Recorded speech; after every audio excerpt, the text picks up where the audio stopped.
So Paul, let's just talk about European elections. We had the elections last June 2024, and this is a great time to reflect on how the European democracy is going, what are the challenges that we are facing, and what are the main challenges that we will face in the future. How do you see the future of European democracy? Well, this is indeed a great time to reflect on the future of European democracy. The recent elections showed something that is of great concern, I think. That is a return to different forms of nationalism, the very thing that the original European integration project was supposed to combat, to overcome.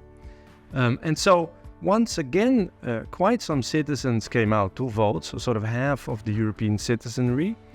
But a lot of people voted for parties that we tend to label as Eurosceptic. That is, they tend to promote national sovereign states and they want less Europe. And so their main concern is to reinforce again national power against the idea of European collaboration in all kinds of important areas. That is indeed not the very good picture that you're telling, but at least a lot of young people turn out to vote, just like in the European elections in 2019, right? So that surely will push the EU towards a more democratic perspective. Sure, that's what we all were expecting, and we actually worked hard to get again a lot of young people out there to vote. We did a survey also in the Peace Project to stimulate young people to vote, to know more about the elections, etc.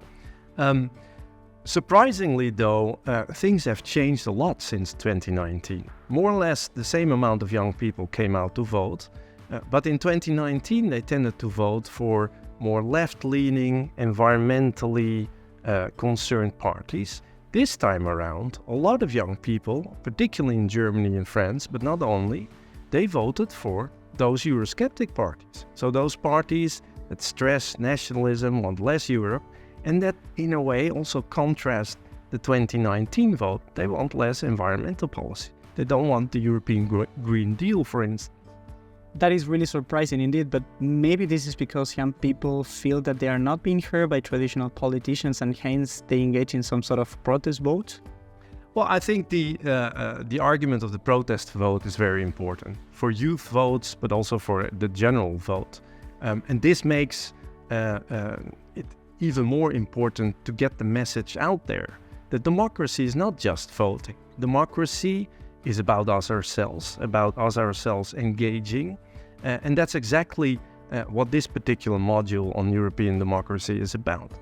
To make people aware, particularly also in the Erasmus Plus context, that there are all kinds of ways in which we can engage with democracy.